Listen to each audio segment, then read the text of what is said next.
ಕೈ ಬಿಡೇನು, ಕೈ ಬಿಡೇನು, ಆ ಮಾತು ಹೇಳಿದ ತಾ ಹೇಳಿದ ನಲ್ಲವೇ. ನಾ ಕೈ ಬಿಡೇನು, ನಾ ಕೈ ಬಿಡೇನು, ಆ ಮಾತು ಹೇಳಿದ ತಾ ಹೇಳಿದ ನಲ್ಲವೇ. ಯೇಸು ಕೈ ಬಿಡನು ದೈನಂದಿನ ಸತ್ಯವೇದ ಅಧ್ಯಯನಕ್ಕೆ ನಿಮ್ಮೆಲ್ಲರನ್ನು ಆಹ್ವಾನಿಸುತ್ತೇನೆ. ಇಂದು ಸಹ ನಾವು ಬಾಗಿಲುಗಳನ್ನು ಕಾಯೋದ್ರಿಂದ ಏನು ಆಶೀರ್ವಾದಗಳು ನಮಗಿದೆ, ಅದರ ಆತ್ಮಿಕ ಅರ್ಥವೇನು ಎಂಬುದಾಗಿ ಈ ಸಂದೇಶದ ಮೂಲಕವಾಗಿ ತಿಳ್ಕೊಳ್ಳೋಣ. ನೋಡ್ರಿ, ಕೇಳಿಸ್ಕೊಳ್ರಿ, ನಂಬ್ರಿ. ಎರಡನೇದಾಗಿ ನೋಡೋಣ. ಬಾಗಿಲು ಕಾಯಿರುವವರಿಗೆ ಎರಡನೇ ಆಶೀರ್ವಾದ. ಒಂದು ಪೂರ್ವಕಾಲ ವೃತ್ತಾಂತ 9ನೇ ಅಧ್ಯಾಯ, ದಯವಿಟ್ಟು ಒಂದು ವಚನ ಮಾತ್ರ ಅಲ್ಲಿ ಓದಬೇಕು, ಸರಿನಾ? ಅದು ಯಾವ ವಚನ? 20ನೇ ವಚನ. ಆಗ ಎಲ್ಲಾಜರನ ಮಗನಾದ ಫಿನೆಹಾಸನು ಅವರ ಸಹಾಯಕನಾಗಿದ್ದನು, ಯೆಹೋವನು ಇವನ ಸಂಗಡ ಇದ್ದನು. ಮೆಷೆಲೆಮ್ಯನ ಮಗನಾದ ಜಕರ್ಯನು ದೇವದರ್ಶನದ ಗುಡಾರದ ದ್ವಾರಪಾಲಕನಾಗಿ. ಇಲ್ಲಿ ದ್ವಾರಪಾಲಕರಿದ್ದಾರೆ ನೋಡಿ, ಬಾಗಿಲು ಕಾಯುವರು ಇದ್ದಾರೆ ನೋಡಿ. ಇವರಲ್ಲಿ ಮುಖ್ಯವಾದಂತ ನಾಯಕನು ಯಾರಂತಂದ್ರೆ ಫಿನೆಹಾಸನು. ಇವನು ಬಾಗಿಲು ಕಾಯ್ತಾ ಇದ್ದ ನೋಡಿ. ನಿಮ್ಮ ಹೃದಯವನ್ನ ಕಾಪಾಡ್ಕೊಳ್ಳಿ. ನೀವು ದೇವರಲ್ಲಿ ಇದೆಯೋ ಇಲ್ವೋ, ಕ್ರಿಸ್ತನಲ್ಲಿ ಇದೆಯೋ ಇಲ್ವೋ ಅಂತ ಹೃದಯನ ಕಾಪಾಡ್ಕೋಬೇಕು. ನೀವು ಕಾಪಾಡ್ಕೊಂಡ್ರೆ ಅಲ್ಲಿ ಏನ್ ಬರ್ದಿದೆ ಅಂದ್ರೆ, ಯೆಹೋವನು ಇವನ ಸಂಗಡ ಇದ್ದನು. ಎರಡನೇ ಆಶೀರ್ವಾದ, ಯೆಹೋವನು ಅವನ ಸಂಗಡ ಇದ್ದನು. ಎರಡನೇದಾಗಿ, ಓಕೆ, ಸರಿನಾ? ದೇವರು ನಿಮ್ಮ ಸಂಗಡ ಇರ್ತಾನೆ. ನನಗೆ ಗೊತ್ತಿಲ್ಲ ಯಾರು ನಿಮ್ಮ ಜೊತೆ ಇದ್ದಾರೋ ಇಲ್ವೋ ಗೊತ್ತಿಲ್ಲ, ಬಟ್ ದೇವರು ನಿಮ್ಮ ಸಂಗಡ ಇರ್ತಾರೆ, ಸರಿನಾ? It's very important. ನೀವು ಅದು ಅನುಭವಿಸ್ತೀರಾ. ಒಂದನೇದಾಗಿ ನಿಮ್ಮ ಹೃದಯ ದೇವರೊಂದಿಗೆ ಕನೆಕ್ಟ್ ಆಗಿದ್ರೆ, ಮತ್ತೆ ಎರಡನೇದಾಗಿ ಆತನ ಆಲಯದ ಅಂಗಳದಲ್ಲಿ ಬರೀ ಭಾನುವಾರ ಸ್ಟಾರ್ಟ್ ಮಾಡಿ ಅಲ್ಲಿ, ಬಟ್ ಸ್ವಲ್ಪ ಇಂಪ್ರೂವ್ ಆಗಿರಿ, ಸ್ವಲ್ಪ ಮೇಲ್ ಬನ್ರಿ. ನಿಮ್ಮ ಹೃದಯಕ್ಕೆ ಏನೋ ಒಂಥರ ನನ್ನ ಜೊತೆ ದೇವರು ಇದಾರಪ್ಪ ಅಂತೇಳಿ ನಿಮಗೆ ಆ ಅನುಭವನೂ ಆಗುತ್ತೆ ಪ್ರಿಯರೇ. ಇಲ್ಲದೆ ಹೋದ್ರೆ ದೇವರು ಇಲ್ಲ ಅಂತ ನಾನು ಹೇಳ್ತಾ ಇಲ್ಲ, ಬಟ್ ದೇವರು ಇದ್ದಾರೆ ನಮ್ಮ ಸಂಗಡ. But you feel that more. ದೇವರು ನಿನ್ನ ಸಂಗಡ ಇರೋದು ನಿನಗೆ ಕಡಾಖಂಡಿತವಾಗಿ ಇನ್ನೂ ಹೆಚ್ಚು ಅರ್ಥ ಆಗ್ತದೆ. Okay, you can feel that, you can experience ದೇವರು ನಿಮ್ಮ ಸಂಗಡ. ಅವರು ನೋಡಿ, ಇವರು ಗುಡಾರದ ದ್ವಾರಪಾಲಕರಾಗಿದ್ದರು. ಸೊ ಎರಡನೇ ಆಶೀರ್ವಾದ, ದೇವರು ನಮ್ಮ ಸಂಗಡ ಇರುವಂಥದ್ದು. ಮಾರ್ಕ 13ನೇ ಅಧ್ಯಾಯ 34ನೇ ವಚನ, ಮೂರನೇದಾಗಿ. ಒಬ್ಬ ಮನುಷ್ಯನು ತನ್ನ ಮನೆಯನ್ನು ಬಿಟ್ಟು ಬೇರೊಂದು ದೇಶಕ್ಕೆ ಹೋಗುವಾಗ ತನ್ನ ಆಳುಗಳಿಗೆ ಮನೆ ಆಡಳಿತವನ್ನು ಒಪ್ಪಿಸಿಕೊಟ್ಟು ಒಬ್ಬೊಬ್ಬನಿಗೆ ಅವನವನ ಕೆಲಸವನ್ನು ನೇಮಿಸಿ ಬಾಗಿಲು ಕಾಯುವವನನ್ನು ಕರೆದು, ನೀನು ಎಚ್ಚರವಾಗಿರಬೇಕೆಂದು ಅಪ್ಪಣೆ ಕೊಡುವ ಪ್ರಕಾರ ನಾನು ನಿಮಗೆ ಅಪ್ಪಣೆ ಕೊಡುತ್ತೇನೆ. Very good. ಇಲ್ಲಿ ಒಬ್ಬ ಮನೆ ಯಜಮಾನ ಬೇರೊಂದು ದೇಶಕ್ಕೆ ಹೋಗಬೇಕು. ತನ್ನ ಮನೆ ಆಡಳಿತವನ್ನು ಯಾರಿಗೂ ಒಪ್ಪಿಸ್ತಾ ಇದ್ದಾನೆ? ಆಳುಗಳಿಗೆ ಒಪ್ಪಿಸ್ಬಿಟ್ಟು ಅವರವರಿಗೆ ಕೆಲಸಗಳು ನೇಮಿಸಿಬಿಟ್ಟು ಬಾಗಿಲು ಕಾಯವನಿಗೆ ಮಾತ್ರ ಏನು ಹೇಳ್ತಾ ಇದ್ದಾನೆ? ನೀನು ಎಚ್ಚರವಾಗಿರಬೇಕು, ದಯವಿಟ್ಟು ಇದನ್ನು ಚೆನ್ನಾಗಿ ನೋಡ್ಕೋ ಅಂತ.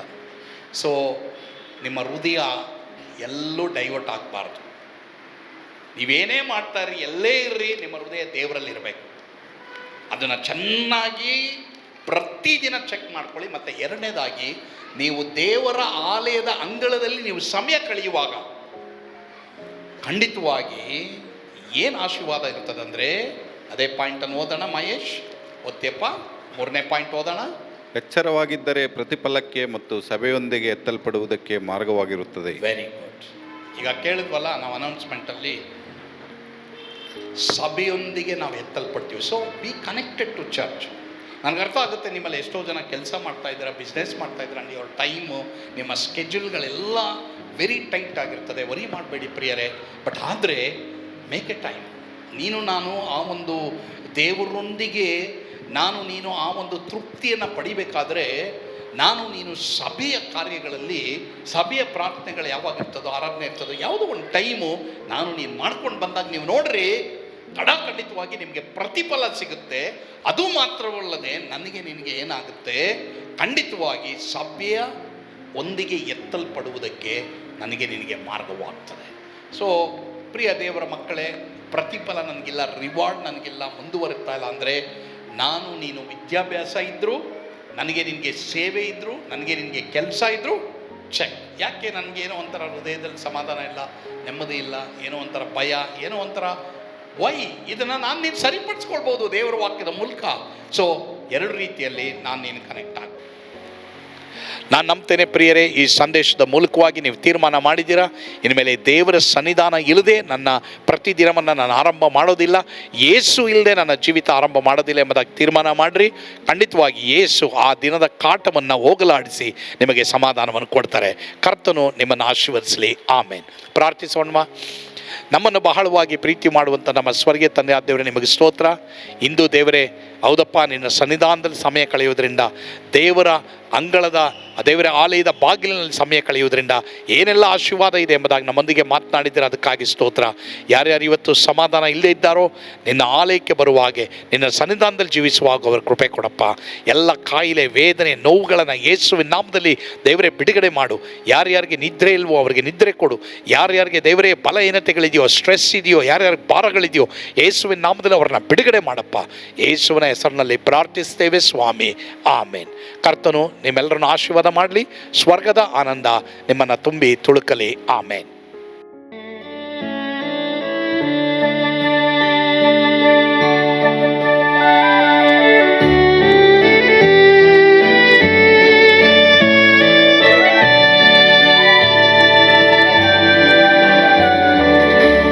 ಎಂಥ ಅದ್ಭುತವಾದ ದಿನ, ನಾನೆಂದಿಗೂ ಮರೆಯೇನು. ಪಾಪಂಧಕಾರದೊಳ್ ಅಲೆದೇನ, ರಕ್ಷಕನ ಕಂಡೇನು.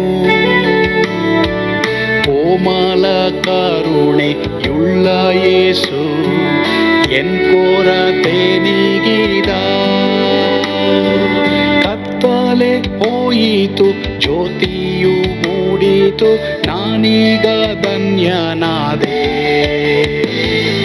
ಸ್ವರ್ಗದ ನಂದ ಎನ್ನಾತ್ಮ ತುಂಬಿತು, ಶಿಲುಬೆನಾಗ ಎನ್ ಸ್ವಸ್ಥ ಕೈದನು. ಎನ್ ಪಾಪ ತೋಳೆದ, ಈರುಳ ದಿನಕ್ಕೆ ತಿರುಗಿದ. ಸ್ವರ್ಗದ ನಂದ ಎನ್ನಾತ್ಮ ತುಂಬಿತು.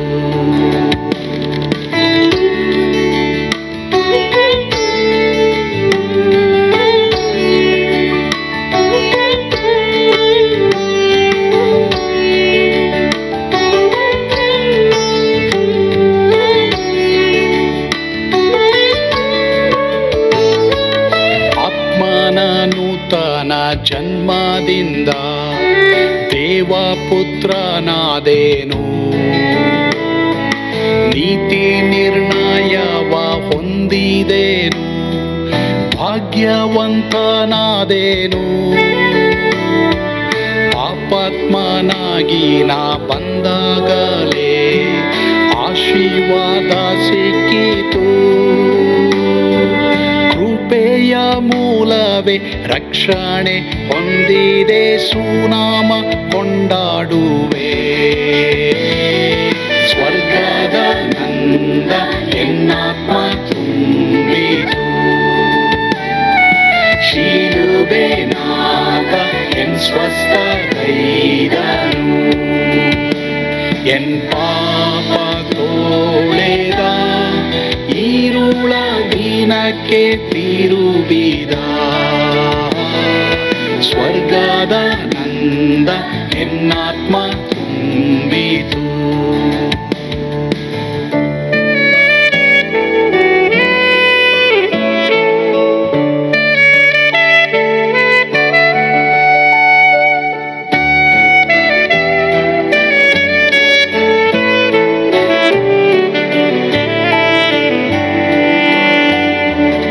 ಅನಂತ ನಿರೀಕ್ಷೆ ಏನಾಗಿದೆ, ಕಾಲವು ತೀರಲಾಗಿ ಸ್ವರ್ಗದ ಭವ್ಯ ಬಿಡಾರದಲ್ಲಿ ನಿತ್ಯವಾಗಿ ಇರುವೆ. ಶಿಲುಬೆ ನನಗೆ ಆಶ್ರಯವೇ, ನಂಬಿಕೆಗಾಧಾರವೇ. ನಿತ್ಯ ಐಶ್ವರ್ಯವ ದಿವ್ಯಾಶೀರ್ವಾದವ ಕರ್ತ ಇವನೇ ನಗೆ. ಸ್ವರ್ಗದ ನಂದ ಎನ್ನಾತ್ಮ ತುಂಬಿತು,